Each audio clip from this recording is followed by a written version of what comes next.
You're listening to the Morphology Podcast.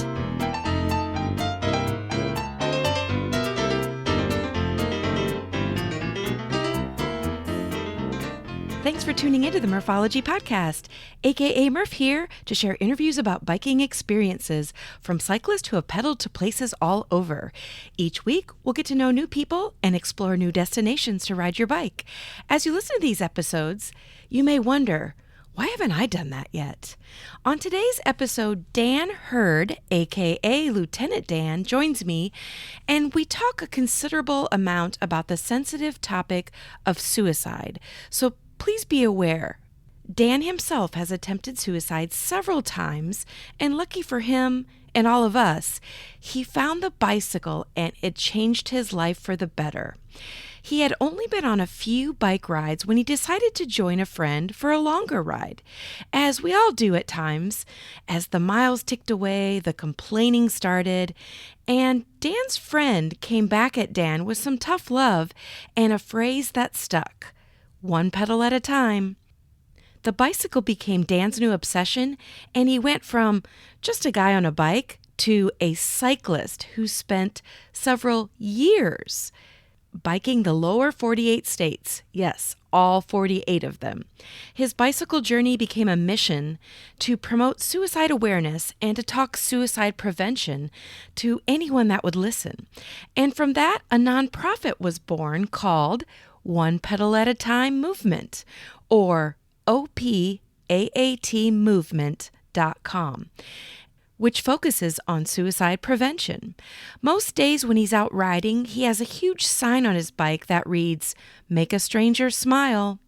The bicycle is where he finds his peace, and in this episode, you will learn how he helps others find their peace as well. And again, please be aware, this episode talks a lot about the sensitive topic of suicide. Here's my interview with Dan. All right, a very warm welcome to Dan Hurd. Hey, Dan, how's it going? Good, Murph. How you doing? Good. Just so you know, everybody calls me Lieutenant Dan. Lieutenant Dan. Okay, I'm sure there's a story behind that. So, Oh, yeah. Do you want to just tell us right now? Yeah, of course. So, story short, I bicycled the lower 48 states, and when I told people what I was doing on my journey for suicide prevention, most people's immediate thoughts were, it's like, man, you're like Forrest Gump on a bicycle. I'm like, yeah, I'm Lieutenant Dan. What's even cooler about that nickname is I got that nickname when I was in the military, in the Navy. I got to meet Gary Sinise, the guy that plays Lieutenant Dan in the movie. Oh, cool. And when I was clean cut, clean shaven, everybody thought I was his kid, so they called me Little LT. But I wasn't an officer. I was an enlisted personnel. I worked for a living while I was in. So, but yeah, that's how it all kind of started. I got out of the military, and it just kind of stuck. I didn't like it at first, but I really embraced it on my bicycle journey. Oh, I love it. Well, you are on this podcast to talk about a little bit more about your biking journey and how you got to be there. And of course, I already talked about it in the intro, but you're trying to raise awareness for suicide prevention, which is a pretty heavy topic. But before we get into kind of the nuts and bolts of you, Lieutenant Dan, will you tell the listeners where you live and what the cycling culture is like there? Yeah. So after bicycling the lower 48 states, I ended up in Colorado. I live just north of Denver in a town called Thornton, and I actually spent a lot of time in Denver and Boulder. For people that do know the name Boulder, it's probably because of Doozer. Yeah. And he's actually one of my best friends, and we hang out quite often. So I actually hung out with him yesterday for a Sunday ride. Oh, cool. And for those who don't know Doozer, it's Ryan Van Doozer, and he is a legend when it comes to like bike touring. I'll put the link to he's done a couple episodes on this podcast, so I'll put a link in our show notes. Good. Yeah. I'm glad. I actually haven't heard his on your podcast, so I'll have to go back and listen to those ones. Yeah. But I just listened to the one that you did recently with Bill and I forget the other gentleman's name from Pat. What is it? Pat. Pat, yes. I've met Pat once, but it was more so because of Primal. Oh, sure. Okay. So yeah, it's pretty cool. I was really excited to to hear familiar faces and to hear that you did that tour recently with my friend Tori as well. Yes, yeah, the Rum Runner tour. I'll put a link to that episode as well. It's awesome. And Bill Plock and Pat Maben were fabulous hosts for that event. Yeah, I would love to do that one day, but if I did, I wouldn't be drinking with you guys. So Well, you can still have fun and party with us. exactly. Yeah, yeah. I've been alcohol free for coming up on 12 years, I think. Oh, congratulations. Thank you. Yeah, Yeah, that's awesome. 2012. So Wow. And you kind of briefly touched on this, but you've ridden your bike in every single state, like of the lower 48. I have. I bicycled the lower 48 states from 2018 to 2021. It took me 3 years, 7 months, and 6 days to do the whole thing. 7 months and 4 of those days, I was actually recovering from a severe accident that I was Uh, involved in on my 44th state. But thankfully, I was able to recover and fight through the pain and the challenges and get back out there to finish the 48 states. yeah. And I do want to touch on the lower 48 and the bike ride and the accident, but like okay, like there's not very many people I talk to that have actually biked in every single state, which is amazing to me in itself. And you kind of did it consecutively, like all at the same time. Would Yeah. you would you be able to identify maybe a few favorite places that you like to ride or the Oh places yeah, that you want to go back to? absolutely. I actually am. It's something that I'm excited about this year. Is so to name a couple of trails that I did on my journey. So I started in Plymouth, Massachusetts first, Mm. at Plymouth Rock. And originally I'm from Massachusetts. I grew up about 9 miles away from there. Um, so that was kind of a starting point. But the first trail that I really fell in love with was the Erie Canal Trail going from Albany to Buffalo. I Ah, thought that was an amazing trail system um, because of the locks that are at each point to kind of get you higher or lower on the canal. And it's free camping at those, except for the first and last one, because those are federally owned. But I thought it was amazing to be able to go do those things and experience it there. I also really love the Gap Trail, which I'm really excited about because a couple of people that I met at Ragbri last year are trying to do a Gap to C&O trail ride in June. oh, cool. And so I'm really trying to get involved with them to get on that ride because I love the Gap Trail so much. I've been thinking about it for the last couple of years, and I would love to go back to do it again with a group. So that's something I'm excited about. Yeah, I did that. Um, I did that exact the Gap in C&O a couple 3 or 4 years ago, and it was beautiful, like you said, and like so much history involved in it. But unfortunately for us, a hurricane came through, and so we got flooded out. So we had to miss a few miles of that trail. So I think I need to go yeah, back. I need to go back and finish what I that's started. actually exactly what happened to me. I was there in 2018. There was some severe hurricanes that year, and there was a lot of detours and mud, and Yeah. it was just honestly, I did it like the first 100 miles of the CNO, and I said, I'm done. I can't do this anymore. I hopped off and I went through Pennsylvania a different way, um, and it worked out for me because I got to go experience a few other places that I wanted to do. But yeah, for this upcoming trip, if I get to do it, which I'm really pushing for it, is to finish the CNO trail. And from what I've been told, they've done a lot of maintenance and repairs on it, so there's not as many detours. So I'm excited to relive that. Oh, yeah. And for us, we started in Pittsburgh and ended in Washington, D.C., which in itself was like overwhelming with emotions just to be in Washington, D.C. and see all the monuments and all the, I don't know, the honor, I guess you'd say. Yeah, no, it's. I went to DC a different route. I went through the C&L Trail, I believe it was, which is north of it. But yeah, Okay. it's beautiful up there. It's. I wouldn't recommend the C&L. It was very cobblestoney. Oh, Not on a loaded touring bike, at least. yeah, yeah. Yeah, I guess we didn't even mention that. When you did it, you were self contained, right? Yeah, so I did. I had a couple different phases on my journey. I started out with a bicycle with all the bags like normal people, but my bike weighed over 200 pounds. Mm. It was definitely overloaded. It was probably my fourth state. I ended up running into a bunch of Appalachian Trail hikers, and they went through my gear and they're like, dude, you can get rid of like 30 pounds of stuff by doing this. And it was like my pill bottles or my vitamin bottles, like get rid of the bottle, put them in Ziploc baggies. Like it was just amazing just having, like, I had no experience in that. I never had done that was my first bike packing trip. I didn't know what I was doing. I was winging it and watching YouTube videos to figure it out. Yeah, yeah. So, that was the kind of first stage. And then, I got the bike down to where I really wanted it, about 150 pounds for the good amount of my journey until the pandemic started. And then when the pandemic started, I had trouble with communicating with people, obviously, because we were kind of isolating. Mm-hmm. And I relied very strongly on warm showers and generosity of people meeting me on the road to give me places to stay and opportunities to speak and engage people in my nonprofit and my message for suicide prevention.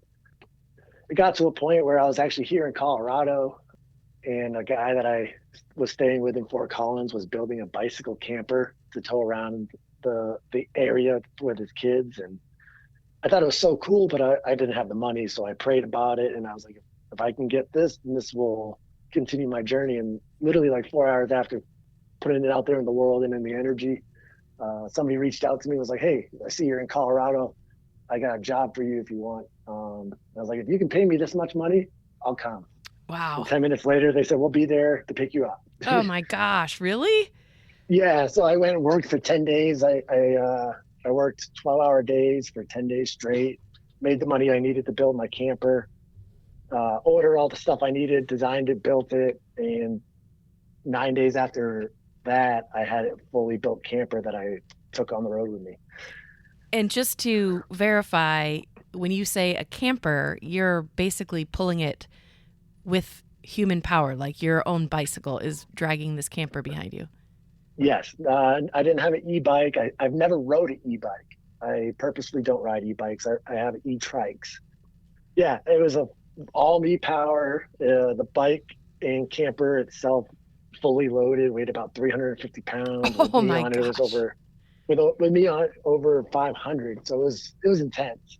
Wow. Um, but I believe it was 7 of the continental passes through Wyoming, Montana, Idaho with that camper, and then I went into Utah and Arizona with that. Unfortunately, it didn't make it past Arizona because that's where I got rear-ended, and I lost that. I never saw it again, actually, but it saved my life. I truly believe that. I believe that it gave me the buffer that I needed for when I got rear-ended by the car that hit me. It gave me the space that I needed to survive. If I was on just the bicycle, I don't know if I would have survived it. Oh wow. Wow. And when you say you're rear-ended, it was by a driver in a vehicle, right? Yes, so I was on a straight desert road on US 163 heading towards Tuba City from Monument Valley, and it was around 3:30 in the afternoon, and I don't remember any of the accident. I don't remember 45 minutes before it, Mm. but yeah, I got rear-ended. I woke up getting transferred from the ambulance to the helicopter. Oh wow. And to think that, you said about 7 months and you were back on the bike, that had to have been some super aggressive, like therapy, physical therapy. Yes. So initially, when I got hit by that car, I think I know you didn't look at the photos, but anybody that wants to, they're sensitive. They're definitely visually there, but you can see all the photos on my Instagram and social media. But I got pretty beat up, and they weren't sure how severe the actual damage was at first. Mm. So when I got to the hospital, doctors were like, "We don't know your damage, but based on what we're seeing, you may not walk again." Oh wow. And they said, "We'll know more after the first surgery." I got out of surgery. They said, "Well, you're going to walk again." but it might take up to 2 years. Oh my And gosh. and then I'm stubborn. Plus, I was in really, really good shape, thankfully, from being on the bicycle for so long. At that point, I was 2 years, 7 months on the road. So I was in the best shape of my life. So that I'm sure helped with my healing. But they told me it was going to take me months and months to get moving again. It was like third day, they sent somebody in from occupational therapy and physical therapy to teach me how to put my socks on. Mm. And at that point, I was bored. Like I just went from doing every day what I wanted, getting on a bicycle, exploring and Yeah, to meeting being people and interacting trapped. to being trapped in a bed that I can't do anything in. Yeah.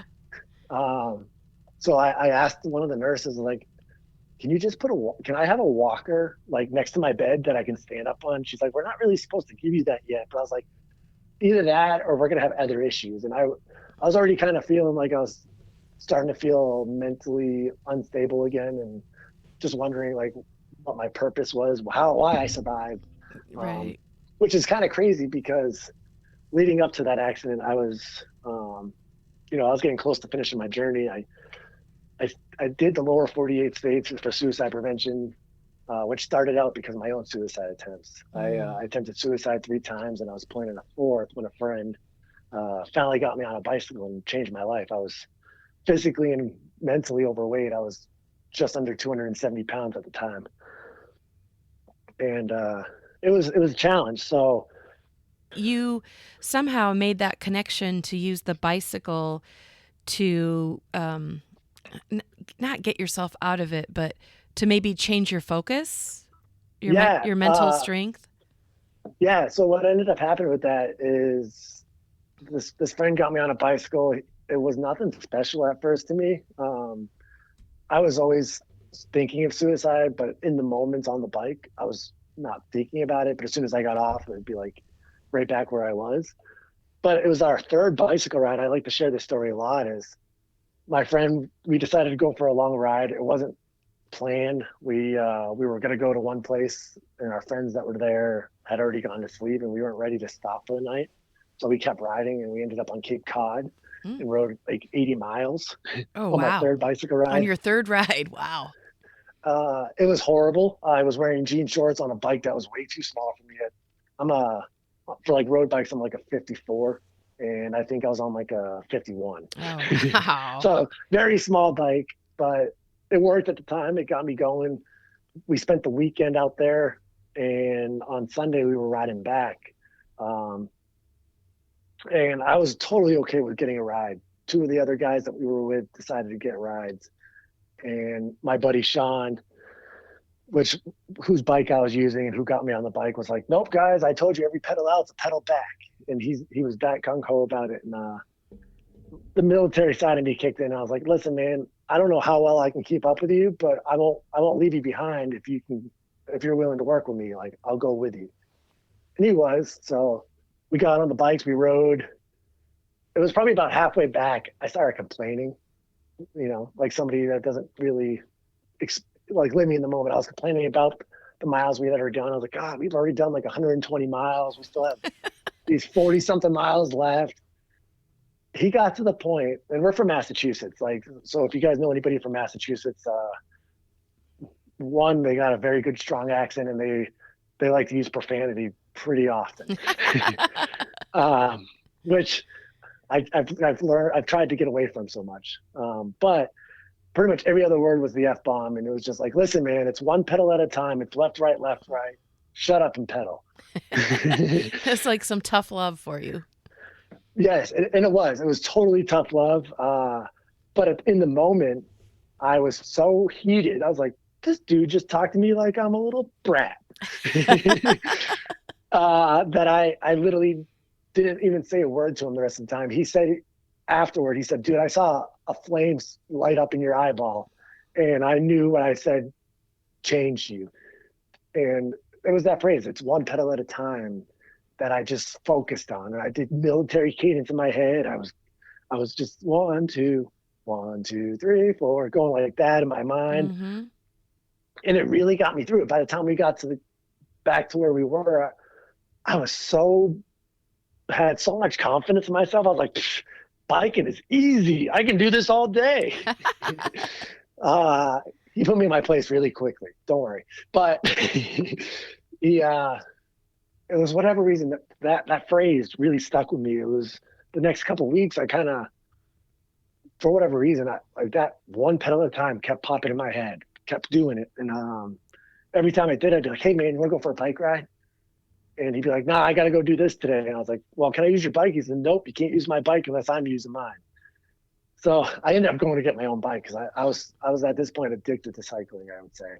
I have a very addictive personality.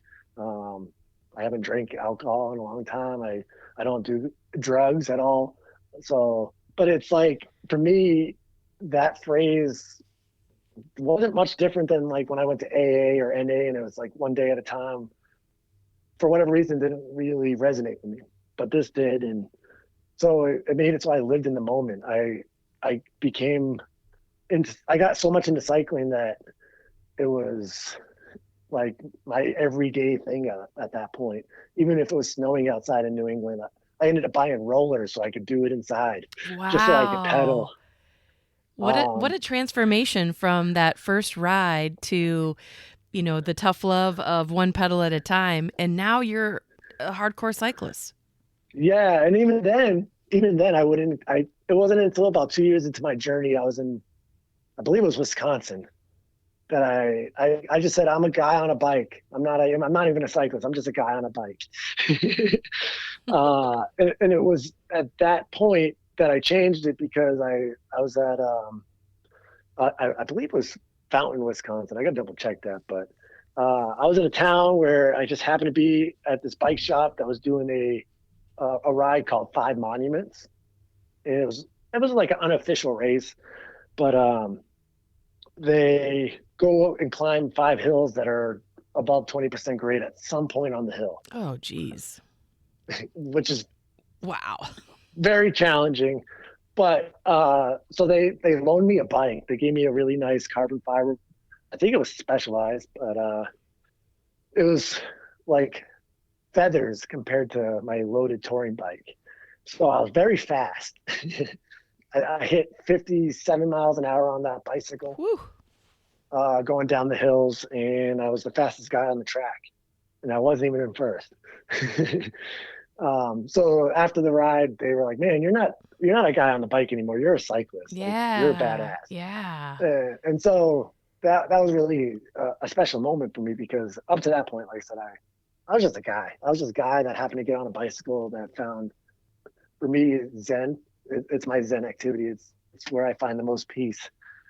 So that's how it kind of started. And then, and when you were, so like when you were doing the lower 48, I'm assuming that, along with just wanting to bike in every state, you were pretty focused on the raising awareness of suicide prevention, I assume, during that trip too, right? Yes, it grew as I continued the journey. So when I first started the journey, I was actually really scared to talk about suicide and my struggles with it. So I actually, like, if you go back to when I first started my journey, I picked 4 organizations to support on my journey. One of them was Bikes Not Bombs out of Boston, Clean Water, which is a great organization, and TOLA, which is To Write Love on Our Arms for suicide. It's more related to drug addiction and suicide. It used to be in June. I think it's in September now, but the kids cancer one that they have, I forget the name of it off the top of my head, but so I did all 4 of those, and I had a guy in Boston on my journey. I value this person. I don't know who he is, but I really valued our interaction, even though at the moment I hated him. And it really was because, when a 5-year-old kid, the whys, when a kid's 5 years old, they keep asking, why. Well, this guy was like, "So why are you riding the country?" I'm like, "Oh, this and that, blah, blah. I'm doing it for all these causes." He goes, "That's cool. But why are you doing it?" And I was like, "Oh, I know people that have struggled with these things, and this and that, blah, blah. It was like 30 minutes later, he goes, cool, why?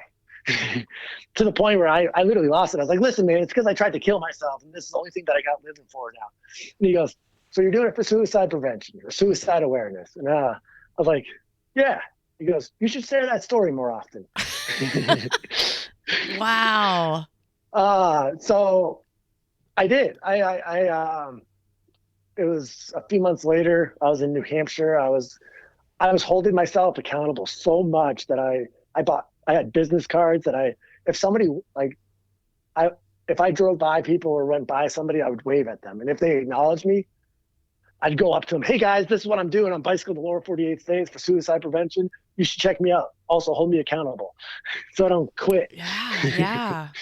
And I was in New Hampshire. I had just crossed over a ravine bridge, and this woman was walking down the road in the opposite direction towards that bridge.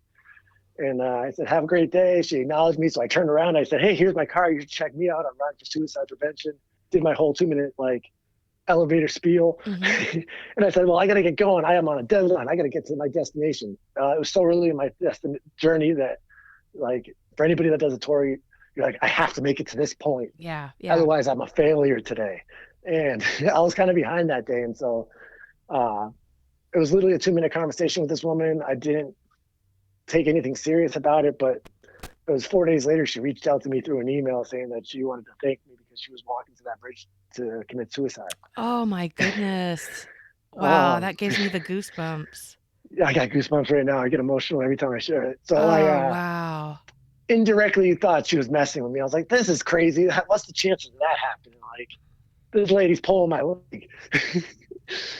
Which at the time was probably just the initial thought, but I'm really grateful that she reached out at the time. But I was so new into it that I was like, there's no way that I did that. There's no way. What's the chances that that's how it worked out? Right. So I deleted the email and moved on. Well, those coincidences kept happening. And was very fortunate. I've done over 100 suicide interventions on my bicycle journey. Really? Yeah. I think it was 21 of them it was 20 or 22, or 21 or 22. I got to double check that, but we're actually in person crossing paths with them, going to go do the act. You were meant to be in each of those places. Yeah. Wow. The most intense one for me was my fifth one. And that was in New York State. I was just outside of Buffalo, heading towards Erie, Pennsylvania area. And I had a guy pull a gun on me in South Buffalo, New York.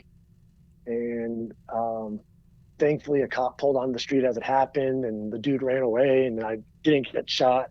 But I found out there was a lot of gang initiation murders happening in that area at the time. And so I think that I was on the verge of being that. This cop didn't acknowledge me. It was like he wasn't really there, but his presence was enough. And my adrenaline was so high, I ended up pedaling so hard. I called my friend Sean. I was like, some guy just pulled the gun on me. If you don't hear from me in 30 minutes, they caught me. Oh, gosh. Like totally paranoid. But I was pedaling so hard, my adrenaline was so high. I ended up catching up to this guy probably like 10, 15 miles down the road. He was on a bicycle with a rope around his chest. And I was like, hey, man, beautiful day for a bike ride. I wasn't trying to bring anybody down with what I just dealt with. And, yeah. I was just I didn't even have the sign at this point. The Make a Stranger Smile sign that I have on my bike didn't even exist yet. And then this gentleman says, yep, it's a beautiful day to hang myself on Lake Erie. And so I ended up going with him. I spent like an hour and a half of time with this guy as he prepared his escape. And it was about an hour and 20 minutes of talking to him and trying to convince him not to do this. And I'm getting to the point where I don't know what else I can do to this guy, to not watch him kill himself, right, or prevent him from doing it at this point. I subconsciously prayed. I wasn't a believer of religion. I wasn't the type of person that would pray or anything like that. But I was like, man, I don't know what else to say to this guy anymore. I wish I could help him. And I'm getting emotional. Sorry. Um, and whatever reason, something came out of my mouth saying, "Hey, man, God's got a plan for all of us, and our expirations are already set, so don't rush it. Like, enjoy the moment you have now." It's Oh, pretty much the wow. summary of what I said. Yeah. And he looks at me and he goes, "Man, you're right." I was like, "Wait, what?" I just referenced God and I'm right. To me, that was insane. Oh, So, this the whole story is insane. yeah, it's so I get emotional every time I share it. But we ended up getting him help. Where we were, we didn't have service, so we had to go back to the road, and we found out we were about 4 miles from a behavioral mental health clinic area. Hmm. So we rode together to the clinic. I had him going on his own. I told him I was going to stay outside until he gave me the thumbs up, or a nurse told me that he was all set.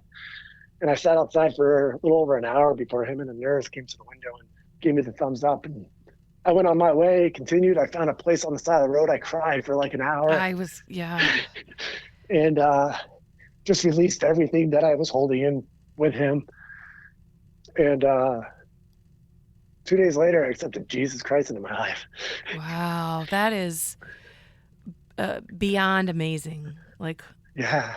your So, life was spared, and then the reason was so that you could save somebody else. Like, wow. yeah. So I'm very fortunate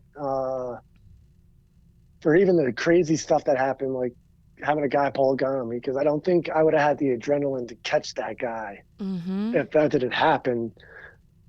So everything happens for a reason. I've learned that nothing's coincidence, and that was the fifth intervention that I had done. Um, Jeez. and since then, I've been very fortunate to do speeches and connect with people, and same thing, connect with people just in the moment, whether they're passing by or Yeah. being on the news, or somebody saw me on social media and said, "Hey, I have a friend that I'm really concerned about. I don't know how severe they are. Can you help me?" And I reach out to them like, "Man, that's really weird that they asked you to help me. Like, I'm literally about to pop all these pills." Oh, wow. So like, just the timing, it was, a lot of them were amazing. And unfortunately, there were people that I wasn't able to help, Mm-hmm. or people that I helped in one intervention that were able to make it through their struggles. And unfortunately, I've lost over 40 people that I've known, whether the military or people I've served with, or people from hometowns, or just people I've interacted with that have committed suicide at this point in my life. Mm.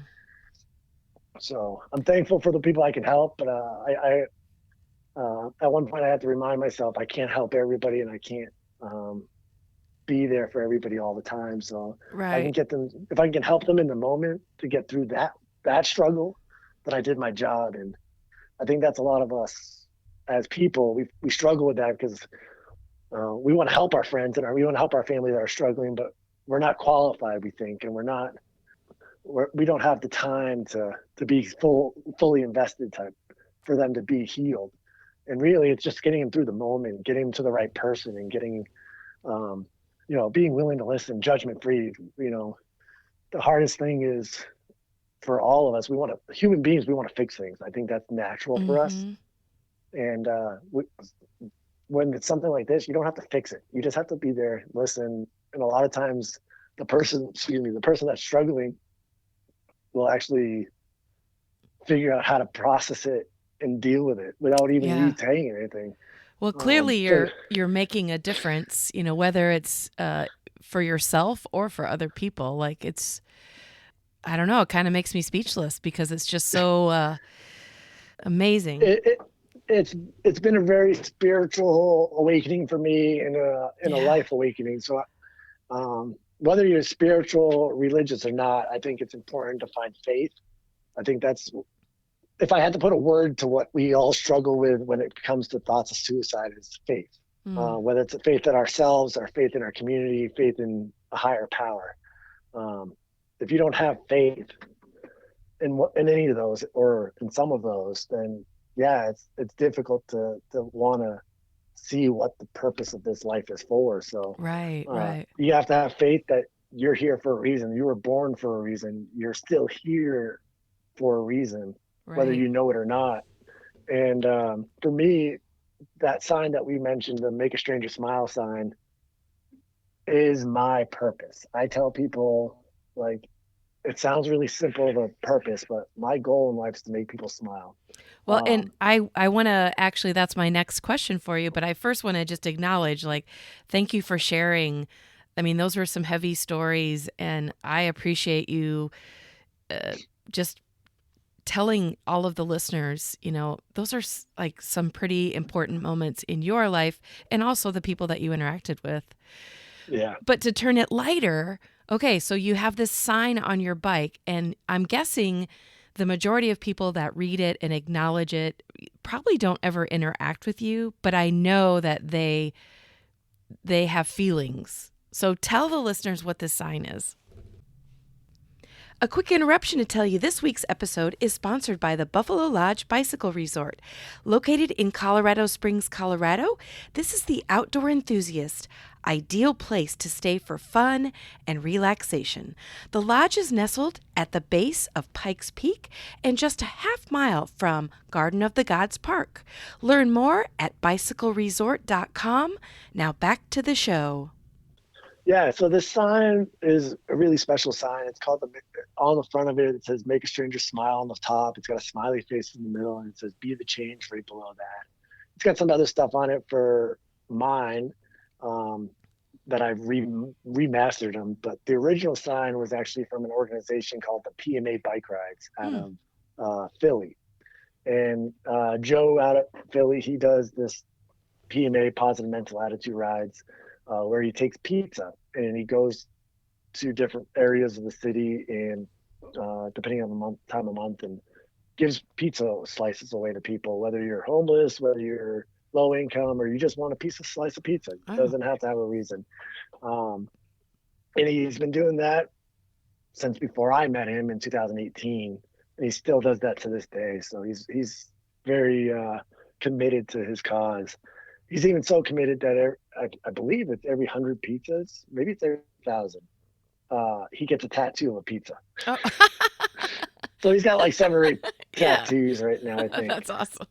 So it might be 1,000 pizzas because I feel like that's a lot. Yeah. Yeah. That would be a lot of tattoos of pizza.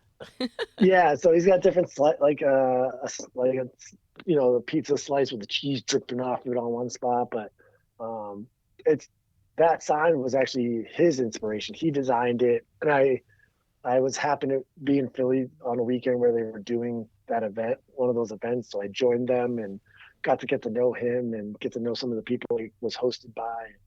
It was just really amazing. And so when it was time for me to go, I was like, "Is there any way I can get one of your signs?" And so they gave me one, and it's been with me ever since. To the point where anytime I recreate it for any of my bikes, in the bottom it always says "Inspired by the PMA Bike Ride." Oh, that's awesome.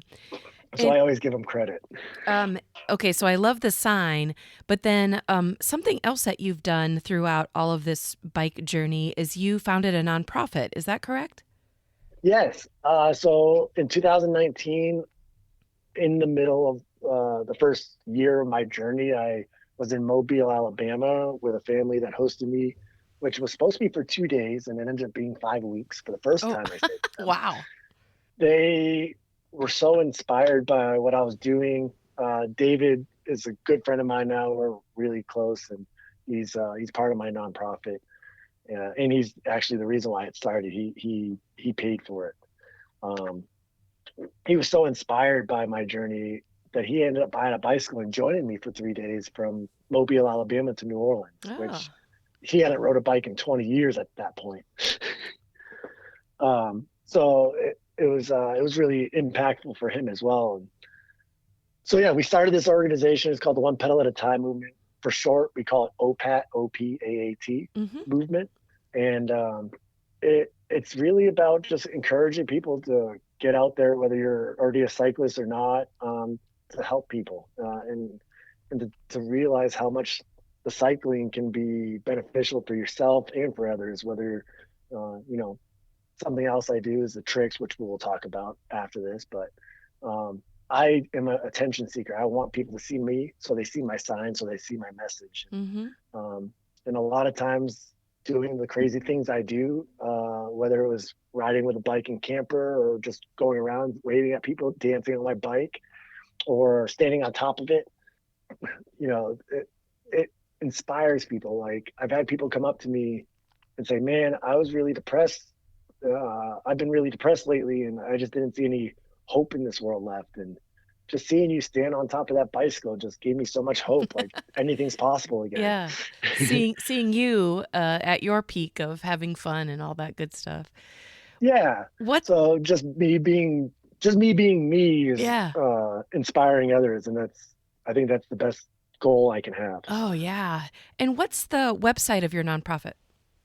It's opaatmovement.com, which is for the nonprofit itself. And then for people to check me out, they can check out ridewithdanusa.com, which is where I post all my journeys. And I do my Ride with Dan's more of like the spokesperson for OPAT. So a lot of the stuff goes through Ride with Dan just because I have way more followers and subscribers through that than I do through the organization. So.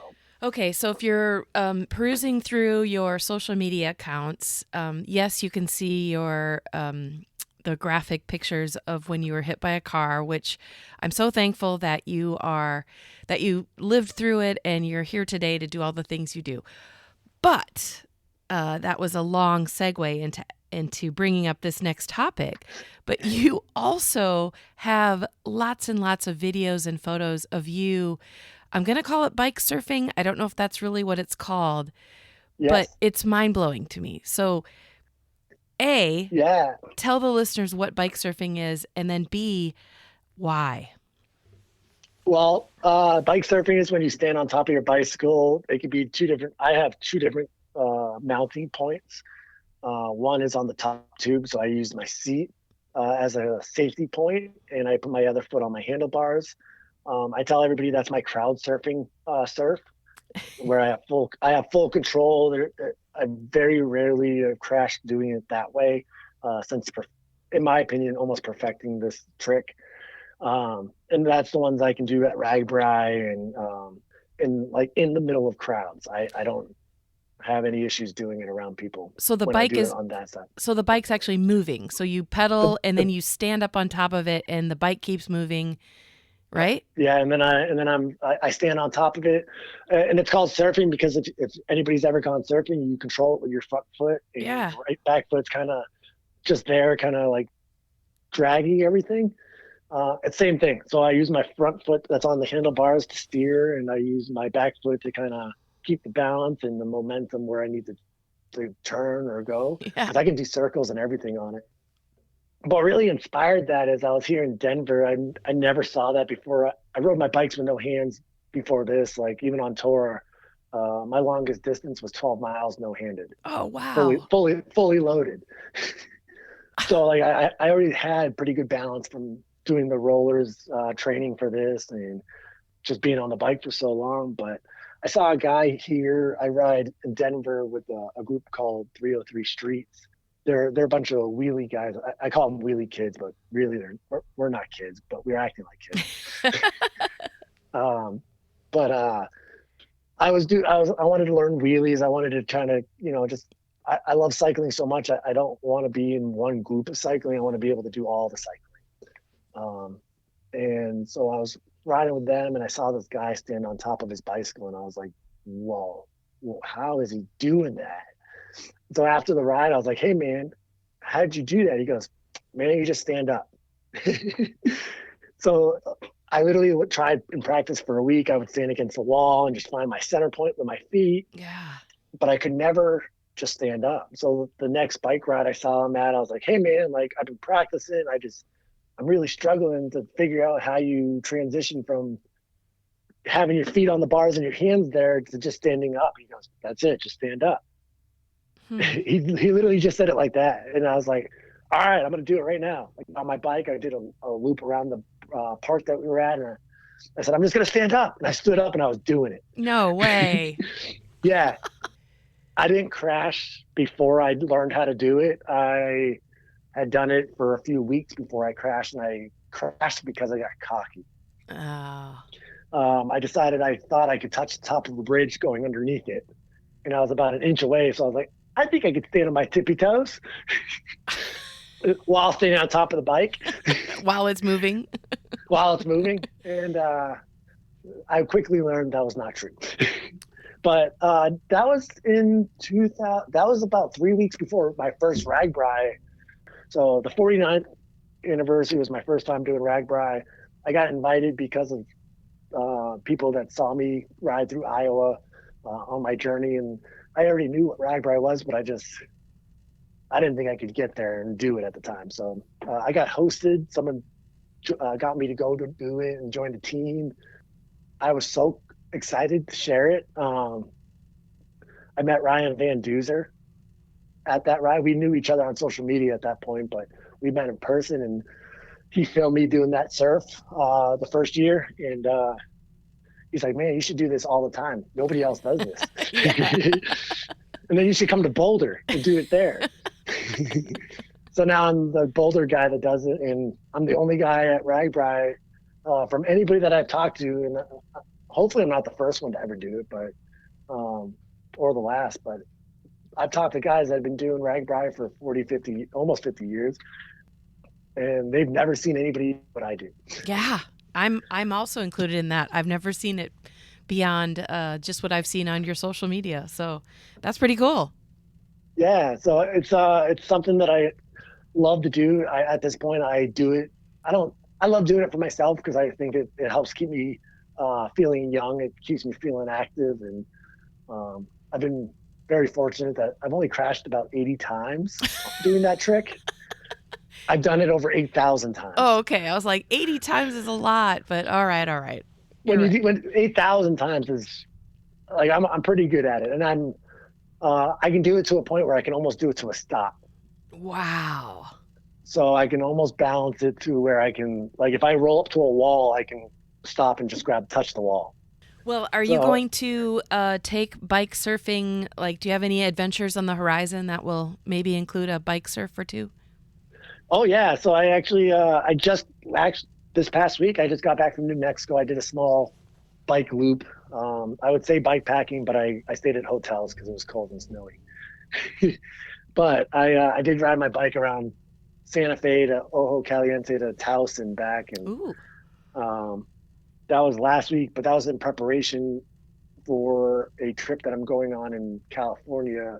I'm doing a trip that is a new one. It's not even an existing trail yet, but me and a friend of mine are going to ride an aqueduct from like Independence, California-ish area to central LA. And we're going to try to pioneer this route so that we're going to document it. We're going to try to talk to California about making it a sanctioned cycling route, because it's about 450 miles of essentially trail that they already have that they're just not set up for. Yeah.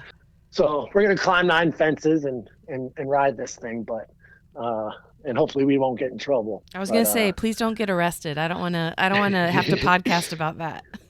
Well, if it is, it's for pioneering for the future of all cyclists, so it'll be worth it. But we're doing it. I'm doing it on a brand new bicycle. That's kind of why I did the New Mexico trip. Is I have a Priority 600, which is what was designed by Ryan Van Duzer from Priority Bikes, and so I do a lot of work with Priority. I love their bikes. I got a bunch of them now, and so this is a new one for me. And I just had a whole new bike packing set up. Before this, I was always panniers and just not really set up for like Continental Divide or bike packing style.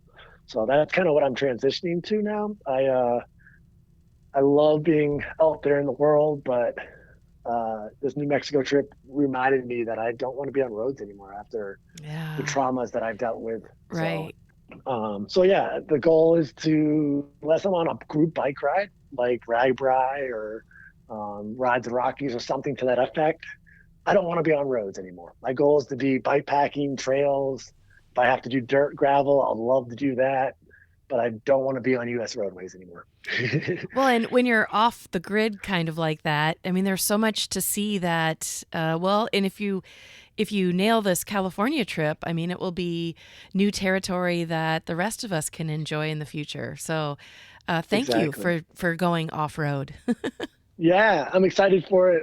So my friend Trent Seeger, which if you ever get time, you should put him on your list to talk to. He's a great guy, a Mm. great filmmaker, and he's growing more and more into cycling himself as well. Since he did a documentary on me for my bicycle camper the day before I got hit. Oh, wow. Yeah. Did the So documentary end up going public? it did. Oh, okay. It's actually it explains my bicycle camper tour, and I did it. It's crazy. I think it was my 89th or 90th intervention while he was literally interviewing me. Somebody walked up to me and was like, "What are you guys doing?" And I ended up doing a suicide intervention right there on the spot. Oh, jeez. Wow. Um, and then the next morning, or the next afternoon, I was In a rear-ended. in a helicopter. Wow. Yeah. So, so me and Trent, we met right before that, and we've kept in touch. We've become pretty good friends now to this point. And so we're really excited to do this, and we're both going to be riding Priority bicycles. So it's going to be pioneer. It's going to be showing off their Priority bikes, two different bikes, and it's going to be showing this route that is new to the world. But in reality, if California just took 9 fences out of the way and painted a dotted line down the middle, they would have a bike path. Well, So I hope you have success, because I want to have you back on a podcast to talk about a new trail that exists. yeah, Yeah. I hope it comes to fruition, and yeah, it will. It's just going to take time. You know how California is; they're slow at everything. Yeah, yeah. Well, before we close out, will you tell the listeners one more time your social media and your website information? Yeah, so if they want to check me out personally, I'm Ride with Dan USA on Instagram and Facebook and .com. That's where and YouTube actually as well. So those are my big things for my personal stuff. And then the nonprofit, the One Pedal at a Time movement, is OPAT, OPAATM for Instagram and Facebook. And then the website's opatmovement.com. Excellent. Well, Dan, thank you so much for sharing these stories and being vulnerable, and just I really appreciate the fact that you took the time to talk to me and to get to know you. I really appreciate it as well, Murph. And then before we get going, I just want to mention one thing about my nonprofit. So something that our nonprofit is really about is suicide prevention awareness, and Hmm. it's more about educating the community. So there's an online training course that we provide, or people can take on opatmovement.com. It's called Start, and it's an online course that really takes a couple hours to do, but it teaches you like the 4 different scenarios of how to talk to somebody that may be in crisis. Whether it's, the 3 hardest questions for us to ask is, are you thinking of suicide? Are you thinking of harming yourself or others? Mm. And a lot of people are afraid to ask those questions because they're afraid to trigger that or speed up the process, which isn't the case. So ask the questions, get out there, encourage, even if they're not suicidal. Hey man, are you good? Are you thinking about suicide or any of that? Hmm. If they're not, you just made this person feel so worthy that you're even concerned for them that way. And if they are, they're like, man, thank you for calling me out. Yeah, I am struggling. And if they aren't saying that, you can, most of the time you'll know, because they'll be like, what do you mean? Like, how do you Right. know? Or Right. no, man, I'm good. I swear, like everything's fine. I'm just, with this course, you can have that education and the practice to really be involved in your community. So that's called Start, and that you can get to that through start.opaatmovement.com. And then the last thing I want to mention is, cyclists, we're not prone to not being mentally unstable at times. I think cycling helps a lot of us to get through a Hmm. lot of that. We're still human, and we still have time to struggle. There's plenty of resources out there in the world to get help. Biggest one that's the newest is the 988 number, which is the crisis hotline. It's not just for suicide. So if you're ever in crisis, you can reach out to that number. Mm. And then if you go to my website again, we've compiled a list of resources through apps and websites and LGBTQ, senior citizens, youth, you name it. If it's out there and people have shared it with us and we found it, we share it. The Start and There Is Help page is the real focus for our organization right now. And and then in the future, our goal is to actually transition to working with kids, since suicide for 14 to 24 is so high in our country. So we're really kind of taking strides to get towards the youth so we can educate high school students, which will be the future generation to educate our parents and our children. So, and they're more willing to learn than adults, I've learned.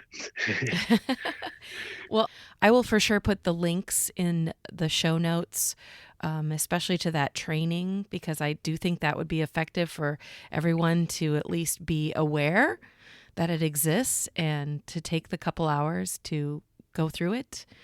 Dan, again, thank you so much for being on the podcast, and I hope our paths cross in real life. And I promise you I will never be a bike surfer, but I'll be happy to film you bike surfing. Well, hopefully we'll see each other. Are you doing RAGBRAI this year? Yes, of course. Yep.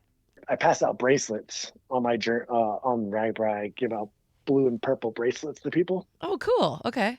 For suicide prevention. And yeah, I bring 2,500 of those and pass out all 2,500 every year. So, wow. But those weigh like 40 pounds when they're full. And I don't want to carry that on my bike. Right. So I'm on a team just for that reason. Well, thank you so much, Dan. Yeah, thank you so much. I appreciate it. Well, that's it for this week. Email me at murphologypodcast@gmail.com if you have a topic or the name of a cyclist you find interesting. Support my podcast at patreon.com/murphology and visit Facebook, Instagram, YouTube, and my website for daily entertainment. I have more episodes in the pipeline, so I hope you continue to be a Murphology podcast listener.